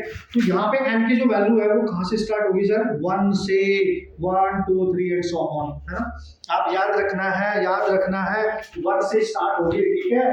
तो यार सर अच्छा ठीक है, ये मिनिमा के लिए है, तो मैक्सिमा के लिए क्या होगा, यानी nth है ना सेकेंडरी मैक्सिमा की अगर बात करेगा ना वो, अगर मैक्सिमा की बात करेगा तो पाथ डिफरेंस उसके लिए होगा 2n + 1 लेना है, 2n+1 लेना है, जबकि हमने वहां पे यूज करा था माइनस यूज किया था, बट आप याद रखेंगे डिफरेंशियल में यहाँ प्लस लेके यूज करेंगे और n यहाँ से स्टार्ट होगा 1 से, 1 2 3 एंड सो ऑन। ठीक है, ये याद रखेंगे आप। तो यहाँ से पोजीशन अगर आपको पार्ट डिफरेंस पता चलेगा ना यार, मिनिमम और मैक्सिमम का पोजीशन तो आप ऑटोमेटिकली निकाल सकते हो। मिनिमम इसमें इंपॉर्टेंट है, जो मिनिमम वाला केस है ये इंपॉर्टेंट है। एंड सेकेंडरी मिनिमम की जब भी पार्ट डिफरेंस की बात करोगे या पोजीशन कैसे निकाल सकते हो, वाई कैसे निकाल सकते हो, तो पोजीशन फॉर मिनिमा तो ऑब्वियसली कैसे निकालेंगे, पार्ट डिफरेंस कितना है एल लैम्डा, ठीक है, तो आप लिखोगे L lambda D by D तो रहेगा, तब ये फॉर्मूला इसके लिए मिनिमा के लिए बन गया है ना। ये फॉर्मूला मिनिमा के लिए बनेगा डिफरेंशियल में, जबकि वाईडीएससी में किसके लिए होता था, मैक्सिमा के लिए। इतना ही तो याद रखना है, इतना ही तो डिफरेंशिएशन करना है, ठीक है। तो याद रख लो मिनिमम पोजीशन यहां से निकाली जा सकती है। सर मैक्सिमा की कैसे निकालेंगे, मैक्सिमा की निकालोगे यहां बस एन लैम्डा की जगह ये लिख देंगे 2n+1, बस ये ध्यान रखना 2d/d है ना। मैं फॉर्मूला पे ज्यादा फोकस कर रहा हूं, बिल्कुल बेसिक कंसेप्ट पे नहीं गया मैं, तो आपको बता रहा हूं कि आप याद भी रख सकें और आपको डिफरेंशिएशन भी क्रिएट होना चाहिए, आपके मन में सारी चीजें बिल्कुल क्लियर होनी चाहिए बॉस, ठीक है। तो एन सेकेंडरी जो मिनिमा जो मिलेगा उसकी जो पोजीशन मिलेगी वो एन लैम्डा में मिलेगी, उसका पार्ट डिफरेंस होगा, इतना सा चेंज हुआ है, ये आप याद रखिए, बहुत जरूरी है। तो दिस इज द कंसेप्ट। और क्या इसमें एक्स्ट्रा हो सकता है सर, सबसे पहले तो आपको ये याद रखना है, अगर आपसे पूछा गया एंगुलर पोजीशन मिनिमा की पूछी है, अगर एंगुलर पोजीशन पूछी, एंगुलर ये बहुत इंपॉर्टेंट है भाई, एंगुलर है ना, उसमें भी और इसमें भी, तो थीटा निकाल लेना मैं यहाँ से, देखो थीटा आ जाएगा आपके पास n lambda by A, very important expression, n lambda by A. And first minima के लिए n क्या रखोगे, 1 रखोगे, तो थीटा आ जाएगा लैम्डा बाई ए, ठीक है, जो उसकी विड्थ है। और यहाँ पे भी थीटा लैम्डा पे डिपेंड कर रहा है, आप देख सकते हो थीटा लैम्डा पे डिपेंड कर रहा है, और इसका मतलब आप ऐसे भी लिख सकते हो कि theta directly proportional lambda is mostly proportional to mu, अगर किसी अदर मीडियम की बात करेगा, है ना, किसी अदर मीडियम की बात करेगा, बस इतना याद रखेंगे आप, इससे ज्यादा इसमें कुछ याद रखने की जरूरत नहीं है। इसके बाद जो नेक्स्ट पॉइंट आएगा वो आएगा सेंट्रल मैक्सिमा जो बनता है उसकी fringe width, angular as well as जो फ्रिंज विड्थ लीनियर बनती है उसकी, उनकी डिस्कशन करेंगे, ठीक है। पहले क्वेश्चन डिस्कस कर लेते हैं, आपको थोड़ा आइडिया लग जाएगा how to solve the problem. Okay बहुत से क्वेश्चन डिस्कस करते हैं जिससे कि यार जो कंसेप्ट हमने सीखे हैं ना उसको आपको अप्लाई करना भी आना चाहिए, और किस तरीके से आप क्वेश्चन सॉल्व करके आ सकते हो बड़े तरीके से। कभी-कभी से डायरेक्ट फॉर्मूला बेस्ड क्वेश्चन पूछ लिए जाते हैं, कभी-कभी पूरे कंसेप्ट पूछ लिए जा सकते हैं। तो हियर इज द क्वेश्चन आप ध्यान से देख लो। उसने बोला visible light of wavelength 6000 × 10⁻8 centimetre, angstrom के लिए दिया था पर उसमें सेंटीमीटर दिया है, ठीक है। You just converted falls normally on a single slab, ठीक है। उसने बोला लैम्डा जो दिया है ना उसने बोला 8000 × 10⁻8, ध्यान देना सेंटीमीटर है ये, है ना, सेंटीमीटर है, तो आप इसको लिख सकते हो 8000, अगर ये सेंटीमीटर है -2 जाएगा तो एंगस्ट्रॉम ही लिख सकते हो ना, डायरेक्ट एक ही बात है ना, -2 जाएगा तो 8 का 10 भी हो जाएगा, एंगस्ट्रॉम हो जाएगा, दे रखिए। और ये बोला सिंगल स्लिट है, सिंगल स्लिट यानी डिफ्लेक्शन पैटर्न है, सिंगल स्लिट की हम बात करें तो डिफ्लेक्शन की बात कर रहे हैं यार ऑब्वियसली। तो उसने बोला produce a deflection pattern, it is found that second deflection minima in is at 60 degree, यानी उसने बोला सेकंड डिफ्लेक्शन, ठीक है, सेकंड डिफ्लेक्शन जो मिनिमा मिल रहा है ना, लेकिन सेकंड है वो, सेकंड डिफ्लेक्शन मिनिमा है वो, ध्यान देना, वो मिल रहा है एट 60 डिग्री, यानी आपको θ1 दे दिया 60 डिग्री। बात को ध्यान से समझना।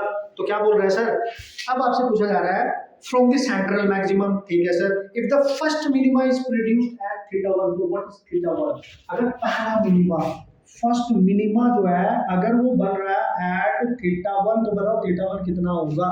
तो यार क्लियर है, देखो यहाँ पे एंगल वाला केस ही आ गया और मिनिमा वाला केस आ गया। तो मैंने अभी बताया था आपको मिनिमा के लिए आप क्या यूज करेंगे, l lambda = d sin, d की जगह हम ले लेते हैं a sin of theta, clear है। चूंकि थीटा यहाँ पे स्मॉल एंगल नहीं है, आप देख सकते हो, तो आप साइन यूज करेंगे एज इट इज, ठीक है, अप्रोक्सीमेट में नहीं जा सकते क्योंकि एंगल 60 डिग्री दे रखा है, समझ गए। तो सर आप क्या करेंगे, देखो भाई लैम्डा और ये तो सेम ही रहने वाला दोनों केस में, तो हम लिखेंगे यहाँ पे फर्स्ट मिनिमा के लिए n की वैल्यू क्या होगी, फर्स्ट मिनिमा के लिए तो n की वैल्यू 1 होगी, तो मैं लिखूंगा n1 = या डायरेक्टली रेशियो बना लो n1 ओवर n2, a और लैम्डा तो कैंसिल हो जाएंगे, sin θ1 over sin of θ2, you can write it out, ठीक है। आपने क्या कैलकुलेट करना है सर, हमें θ1 चाहिए, तो हम क्या निकालेंगे यहाँ से sin θ1 आ जाएगा n1/n2 into sin of θ2, clear है यार, कोई टेंशन नहीं है।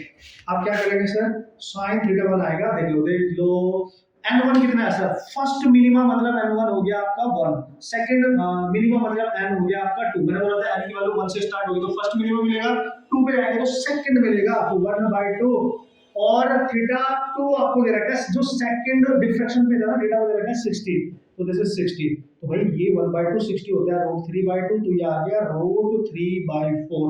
आप चेक करें, ठीक है, आप चेक करें बॉस। तो इसकी वैल्यू आप उसने बोला है कि क्लोज टू, किस एंगल के क्लोज हो गया, यहाँ से थीटा 1 निकालना है मैंने, और इसकी वैल्यू थीटा 1 निकालने के लिए आपको पता होना चाहिए साइन में किस एंगल को अप्रोच करेगी। अगर आप ध्यान से देखो ना, √3 है, √3 1.73 है ना, डिवाइड बाय 4, तो इसको आप लिख सकते हो 0.4 है ना 0.41 एट 3 है ना, ये लगभग इतना जाएगा, ठीक है। तो साइन की वैल्यू 0.43 के आसपास है, अगर ये 43 ना होती 0.5 होती, मतलब ये 1/2 होता, और 1/2 अगर ये होता तो थीटा 1/2 में कब जाएगा, है ना, जब थीटा 30 डिग्री होगा। तो एक चीज तो क्लियर है कि ये वैल्यू जो आ रही है 5 से थोड़ी कम आ रही है, तो थीटा कहीं ना कहीं 30 डिग्री से तो कम है। ऑप्शन चेक करो, 20 डिग्री भी 30 से कम है, 25, तो मोस्ट क्लोज कौन सा है, क्योंकि ये वैल्यू 0.5 तो बिल्कुल क्लोज है। ऐसे ही क्वेश्चन करना है, वहां पे ऐसे ही दिमाग लगाना पड़ेगा, एग्जैक्ट नहीं निकाल सकते आप। और 45 तो इम्पॉसिबल है ना, 30 इम्पॉसिबल, क्योंकि 0.5 नहीं है, तो 20 बहुत कम हो गया 30 से, 25 से हम क्लोज है। तो ये दिमाग लगाना है कि ये जो रेशियो आ रहा है निकल के आपके पास, वो 0.43 के आसपास आ रहा है, तो थीटा यहाँ पे होना चाहिए 25 के क्लोज होना चाहिए, 20 तो नहीं होगा, ठीक है।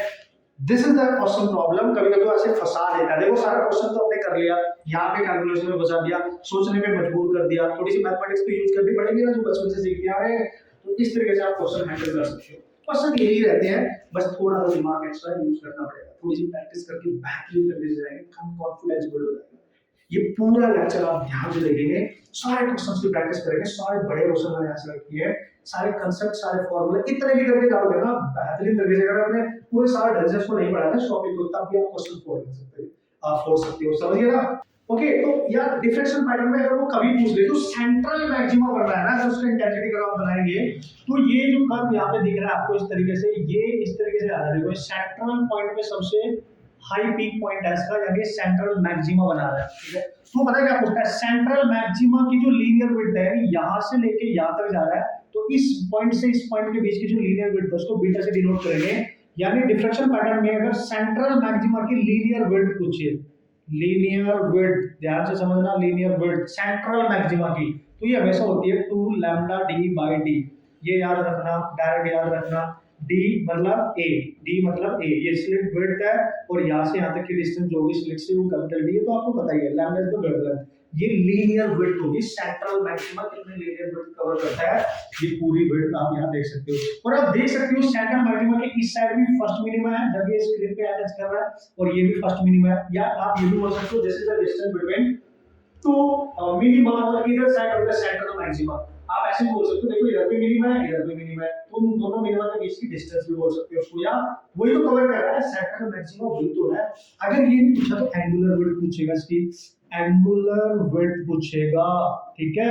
एंगुलर विड्थ का मतलब ये देखो, ये एंगल अगर यहाँ से थीटा पे जा रहा है, ये भी थीटा पे, टोटल एंगल 2 थीटा पे जाएगा, इसी को बोलेंगे एंगुलर विड्थ, 2 थीटा को, ठीक है। इसी को बोलेंगे एंगुलर विड्थ। सर ये क्या होगा, जब भी आपसे एंगुलर विड्थ पूछे पूरी 2 थीटा, तो ये होती है 2 लैम्डा बाय a, याद रखियो, क्वेश्चन आ सकता है, फॉर्मूला डायरेक्ट पूछा जा सकता है, इंपॉर्टेंट पॉइंट इज दैट, इसको डायरेक्ट क्वेश्चन में पूछेगा, डायरेक्ट फॉर्मूला पूछेगा, this is important. Central maxima की लीनियर विड्थ पूछेगा, distance between the minimum on either side of the central maxima, एक ही बात है, so you have to do 2 lambda d/d। इतना आप याद रखें, इससे ज्यादा मुझे लगता नहीं है, आपको ज्यादा याद करने की जरूरत है, बस टेक्निकली आप ऐसे याद करके जाएंगे, नीट के लिए इंपॉर्टेंट है, इसमें कोई शक नहीं है, आप ध्यान रखेंगे। और आज का लास्ट का कंसेप्ट जो हम डिस्कस कर रहे हैं, मोस्ट इंपॉर्टेंट होने वाला है हमारे लिए, नीट के लिए और जेईई मेंस के लिए। हर साल इस पे अभी तक क्वेश्चंस पूछे जा रहे हैं, इस बार ये आ सकता है polarization. Come on guys, polarization आराम से करेंगे, क्वेश्चन सॉल्व करके दिखा दूंगा, कांसेप्ट बेस से लेके बढ़िया तरीके से। अभी दोस्तों यार स्टार्ट कर लेते हैं, ये जो नेक्स्ट पॉइंट है ना, यहाँ से क्वेश्चन आने के 100% चांस होने वाले हैं आपके एग्जाम में।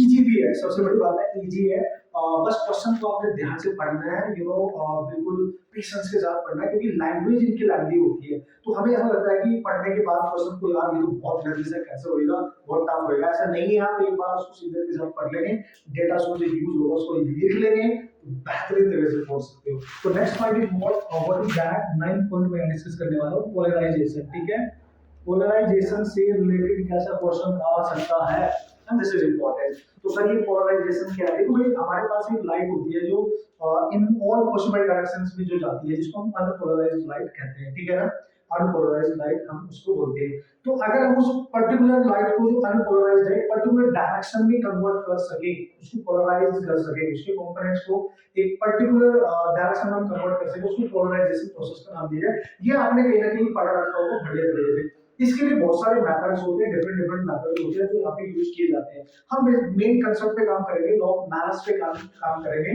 जहाँ से न्यूमेरिकल प्रॉब्लम का सॉल्व की जा सके। मेथड में नहीं सिखाऊंगा आपको, आपने लॉ ऑफ मैथ्स सीखना है, दैट इज इंपॉर्टेंट। जैसे न्यूमेरिकल है, क्योंकि इससे जो भी क्वेश्चन आएगा यार वो न्यूमेरिकल वाला ही आएगा। Okay, so let's see.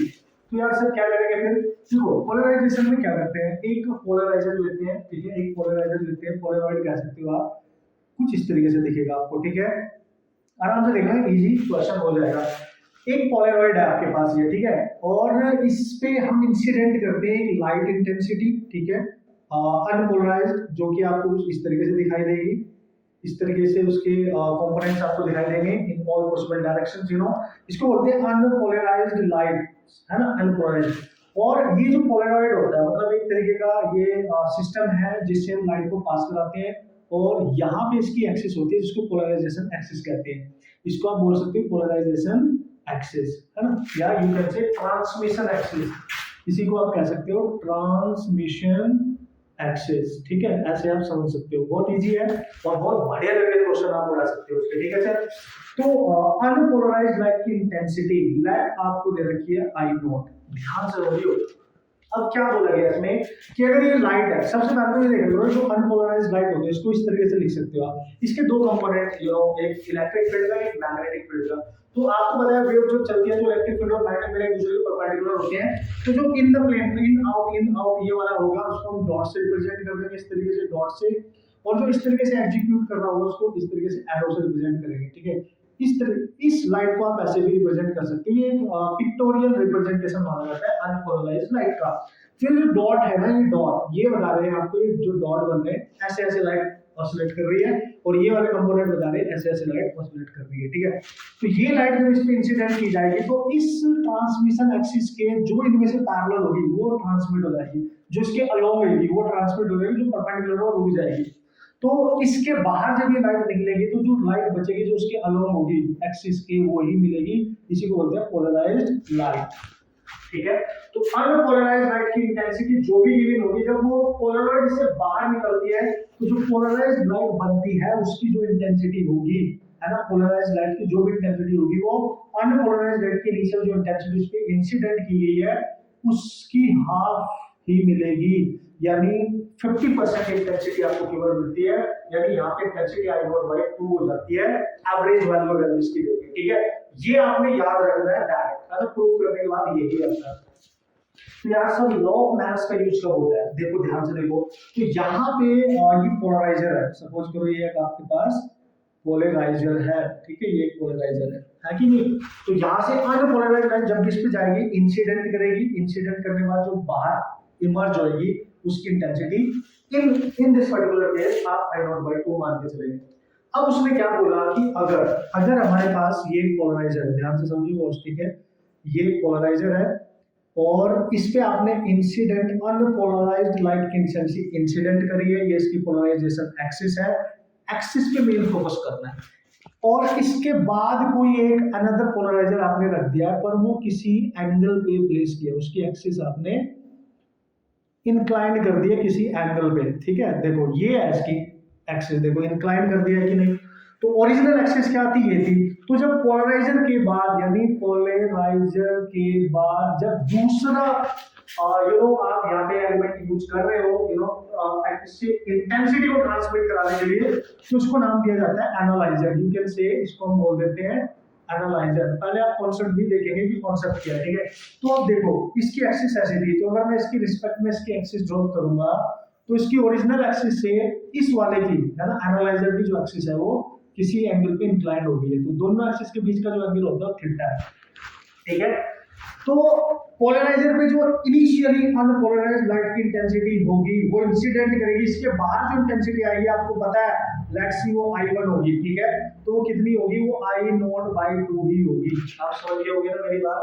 अब ये इंटेंसिटी जो इसको क्रॉस करके आई है, जब ये इससे बाहर निकलेगी तो यहाँ जो इंटेंसिटी आएगी वो आएगी I1 जो इस पे इंसिडेंट कर रही है, जो भी होगी यहाँ, क्योंकि यहाँ I0/2 है तो हम I0/2 लेंगे, या अदरवाइज जो भी वो देगा क्वेश्चन में, जो भी वो देगा, क्योंकि किसी एंगल पे इंक्लाइंड है तो इसकी इंटेंसिटी हम यूज करेंगे cos स्क्वायर थीटा से। दिस इज द फॉर्मूला है ना, this is the law of malleus, actually इसको बोलते हैं मैलस का लॉ, ठीक है। मैलस लॉ यानी जब भी कभी ट्रांसमिशन एक्सिस किसी एंगल पे इंक्लाइंड हो जाती है तो उससे जो इंटेंसिटी उसको क्रॉस करेगी, ट्रांसमिट करेगी, तो you can use this expression to solve the numerical problem.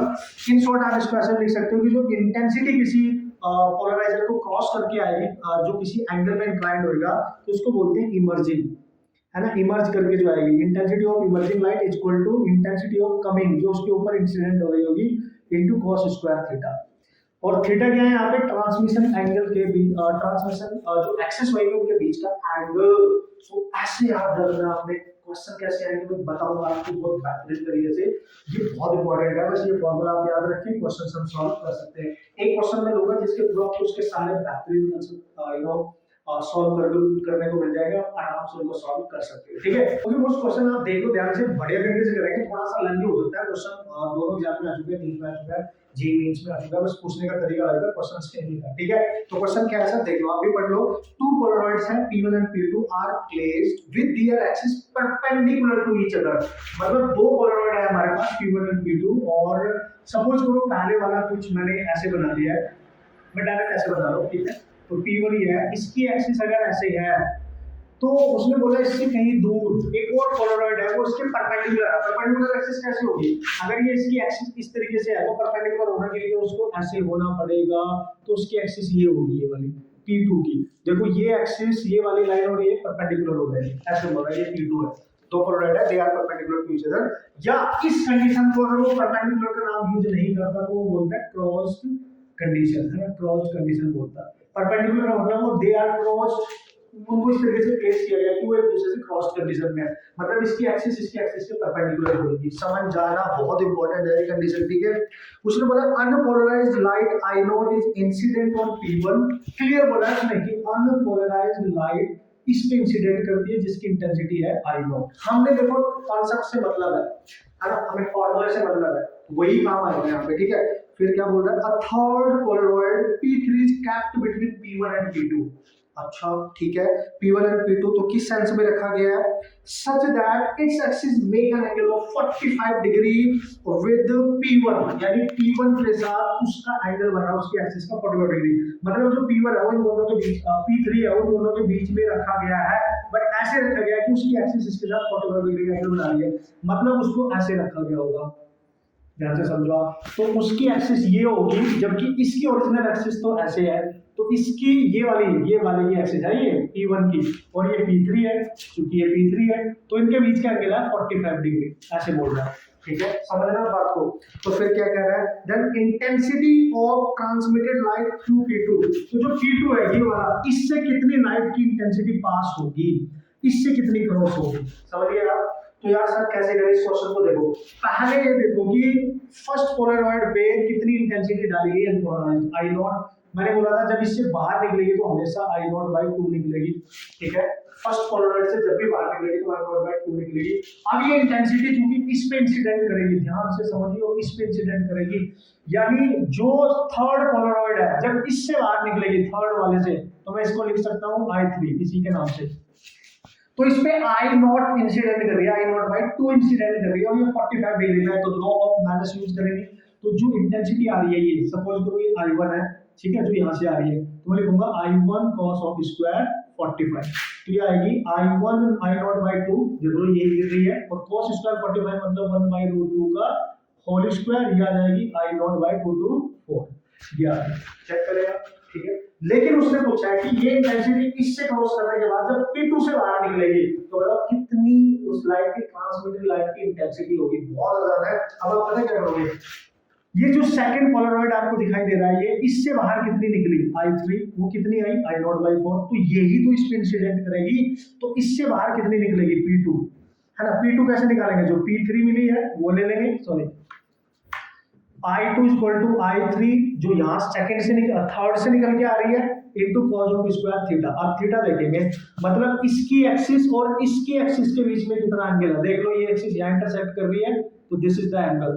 अगर ये एंगल 45 है, टोटल 90 है, क्योंकि उसने पहले बोला था ये वाला और ये वाला 90 डिग्री पे है, तो ये इसकी एक्सिस है, ये टोटल 90 है, ये 45, तो ये भी कितना होगा 45 ही होगा, समझ गए होंगे आप। I3 कितनी है sir, I naught by 4 into cos of square 45, तो I नॉट बाई 4 ये भी होगा 1 बाई रूट 2 का whole square, you can write I naught by 8, and this is your final intensity, intensity of the light which is transmitted through this polaroid, है ना, जो इसके साथ 90 डिग्री पे है। मजा नहीं आ गया, इस तरीके से you can solve the problem. और कुछ भी यहाँ पे एंगल अगर 45 नहीं होता 30 होता तो यहाँ पे 60 आता, मतलब 90 में से सब्ट्रैक्ट करके इससे जो इंटेंसिटी पास होगी तो थीटा फिर 90 में से सब्ट्रैक्ट, मतलब यहाँ पे थीटा होना चाहिए, अगर ये आपको यहाँ पे अल्फा मालूम है तो थीटा को हम लिखेंगे 90 माइनस अल्फा, आगे के लिए याद रखना। अगर 45 नहीं है तो 30 है तो 60 लेंगे, 60 है तो 30 लेंगे, आप समझ जाएंगे, ठीक है। सो this is most important application, और इस तरीके से आप क्वेश्चन सोल्व कर सकते हो। अब हम इसका लास्ट कंसेप्ट देखेंगे, आप उसकी क्वेश्चन प्रैक्टिस करना है, आपके एग्जाम में प्रीवियस ईयर में क्वेश्चंस आए आपने हो जाएंगे डेफिनेटली, ठीक है। कभी कभी फ्रैक्शन ऑफ ये जो लास्ट में इंटेंसिटी ट्रांसमिट हो गया, ये इनकी परसेंटेज पूछ लेता है ना, तो परसेंटेज कैसे निकालोगे, फाइनल इंटेंसिटी ये इनिशियल थी I नॉट, ये आई 1/8, तो फ्रैक्शन वैल्यू है 100 से मल्टीप्लाई कर दो तो परसेंटेज आ जाएगी, तो कैसे भी पूछा जा सकता है, पर आप क्वेश्चन सॉल्व कर सकते हो। ओके, अब हम बात करेंगे पोलराइजेशन बाय रिफ्लेक्शन, ये इंपॉर्टेंट है, जिसमें ब्रेविस्टर एंगल या एंगुलर पोलराइजेशन की वो बात करता है, ठीक है, छोटा सा प्यारा सा फॉर्मूला। ओके बॉस, लास्ट आज का कंसेप्ट है, इसको आप जरूर याद करके जाएं, इसको आप रिवाइज करके जाएं, इस पे डायरेक्ट क्वेश्चन आ सकते हैं, direct concept based formula based question पूछे जा सकते हैं, ठीक है, दैट इज इंपॉर्टेंट। तो मैंने यहाँ लिखा है एंगुलर पोलराइजेशन या ब्रेविस्टर एंगल, क्या बात कर रहे हो सर, ये क्या है, वो बोल रहे हैं एंगुलर पोलराइजेशन का मतलब वो इंसिडेंट एंगल होता है जो पोलराइजेशन करना चाहते हैं बाय रिफ्लेक्शन। ओके, रिफ्लेक्शन करके कैसे सर, अगर मैं देखूं ध्यान से, ये बाउंड्री है जो ऊपर अपर मीडियम और लोअर मीडियम को सेपरेट करे, सपोज करो इधर मीडियम का रिफ्लेक्टिव इंडेक्स म्यू है, ऊपर आप एयर मान सकते हो, ठीक है। तो यहाँ से एक अनपोलराइज्ड लाइट आएगी, कैसे सर, मैंने आपको अभी बताया था, इस तरीके से दिखेगी वो, इस तरीके से, ठीक है, अनपोलराइज्ड लाइट आपके पास आएगी, ऐसे वो बोल रहा है। तो जिस पॉइंट पे इंसिडेंट करेंगे, यहाँ नॉर्मल ड्रॉ करेंगे, ठीक है, तो एक लाइट इसमें से रिफ्लेक्ट हो जाएगी जो कंप्लीटली पोलराइज्ड होगी, ध्यान से समझना, ये कंप्लीट रिफ्लेक्शन मतलब रिफ्लेक्टेड पोलराइज्ड लाइट है, ये है रिफ्लेक्टेड पोलराइज्ड लाइट, ठीक है, और जो अंदर जाएगी इसके, ठीक है, उसमें पार्शियली पोलराइज्ड होती है वो, उसमें दोनों कंपोनेंट होते हैं, ये पार्शियली होती है, पार्शियली, ठीक है, पोलराइज्ड लाइट आप कह सकते हो, ठीक है। तो जिस एंगल पे ये इंसिडेंट करती है वो एंगल ऑफ इंसिडेंस होता है, अगर ये रिफ्लेक्टेड लाइट और ये जो उसमें ट्रांसमिट कर रही है, जो रिफ्रैक्ट कर रही है, इनके बीच का एंगल अगर 90 डिग्री है तो इंसिडेंट एंगल का नाम रखा जाता है पोलराइजेशन एंगल। इसने जो रिफ्लेक्टेड लाइट है उसको पोलराइज कर दिया एट दैट पर्टिकुलर एंगल, जब इस लाइट रिफ्लेक्टेड और जो इसमें रिफ्रैक्ट हो रही है दोनों के बीच का एंगल 90 डिग्री होगा, आप समझ जाएंगे अगर ये एंगल रिफ्लेक्शन है। तो very very important point is that कि इस एंगल को नाम दिया गया इंसिडेंट एंगल को पोलराइजेशन या ब्रेविस्टर एंगल, ठीक है ना। तो इसको निकालेंगे कैसे, सिंपल है ना, जो यहाँ पे इसका रिफ्लेक्टिव इंडेक्स है, we can write mu equal to 10 of IP, ये रिलेशन आप याद रख सकते हैं direct, and you can use this relation to solve the problem. जो ब्रेविस्टर एंगल है, पोलराइजेशन एंगल है, वो म्यू रिफ्लेक्टिव इंडेक्स से निकाला जा सकता है। अगर ये पूछेगा म्यू गिवन होगा निकाल सकते हो, अगर ये गिवन होगा म्यू पूछेगा निकाल सकते हो। और अगर IP गिवन है और म्यू पूछा है और म्यू नहीं पूछा है कि जब ये लाइट इसमें एंटर करेगी तो बताओ उस मीडियम में स्पीड ऑफ लाइट क्या होगी, तो आपको पता है म्यू सी ओवर वी होता है, तो यहाँ से आप वी निकाल सकते हो सी ओवर म्यू से। Mu no not given in the question, तो आईटी गिवन होगा, यहाँ से म्यू निकाल लेना, यहाँ भटक देना, तो क्वेश्चन सॉल्व हो जाएगा। इससे ज्यादा कुछ पूछेगा नहीं, इस टाइप के क्वेश्चन पूछे जा सकते हैं। कंडीशन इज दैट कि रिफ्लेक्टेड और रिफ्रैक्टेड रे के बीच का एंगल 90 डिग्री होना चाहिए, तो उस कंडीशन में जो इंसिडेंट एंगल होता है उसी को ब्रेविस्टर या पोलराइजेशन एंगल कहते हैं। और ये इंपॉर्टेंट कंडीशन जो आपको याद रखनी चाहिए इसमें, ठीक है। तो इतना रिवीजन एटलीस्ट आप करके जाएंगे, क्वेश्चन सॉल्व करके जाएंगे। इसके क्वेश्चन इजी होता है, मैं कराने रहा हूं आपको, आप खुद कर लेंगे। कुछ क्वेश्चंस आए होंगे तो आपको ट्राई कर लेंगे और आपसे हो भी जाएंगे, ठीक है दोस्तों। सो ये थे आपके बेहतरीन कुछ कांसेप्ट फार्मूलाज वेब ऑप्टिक्स के, जिनको आप प्रैक्टिस करेंगे, एटलीस्ट इनको प्रैक्टिस कर लेना, सफिशिएंट होंगे, आपको नो वरी एट ऑल। आप इनको प्रैक्टिस करते जाएंगे, इनके क्वेश्चंस जो मैंने आज डील किए उनको प्रैक्टिस करते जाएंगे, कुछ क्वेश्चंस प्रीवियस ईयर के और अच्छे से प्रैक्टिस कर लेना, छोड़ के आ जाओगे क्वेश्चंस, ओके। सो अच्छे से प्रैक्टिस करना दोस्तों, कॉन्फिडेंस अपना मेंटेन रखना, डरने की जरूरत नहीं है, बस आप लगे रहो, जो मिशन पे आप लगे हो उसको लगे रहो, कंटिन्यू करते रहो, आपको पता नहीं चलेगा, आपका कॉन्फिडेंस बहुत हाई लेवल पे चला जाएगा अगर आप प्रैक्टिस करते रहे बिना सोचे समझे, नहीं पता चलेगा। अगर आप आज सोचने बैठे हो कि यार ऑप्टिक इतना सारा है, तो ऑब्वियसली फिर वो माइंड में स्ट्राइक करता है, फिर वो डिस्टर्ब करेगा। लेकिन अगर आप धीरे धीरे रोज कुछ ना कुछ आप कर रहे हो, प्रैक्टिस कर रहे हो, तो आपका बर्डन ऐसे ही खत्म हो जाएगा। ये ही बेस्ट वे होता है किसी भी टिपिकल सिचुएशन को हैंडल करने का, ओके। सो मिलते हैं नेक्स्ट वीडियो में guys, okay and all the best.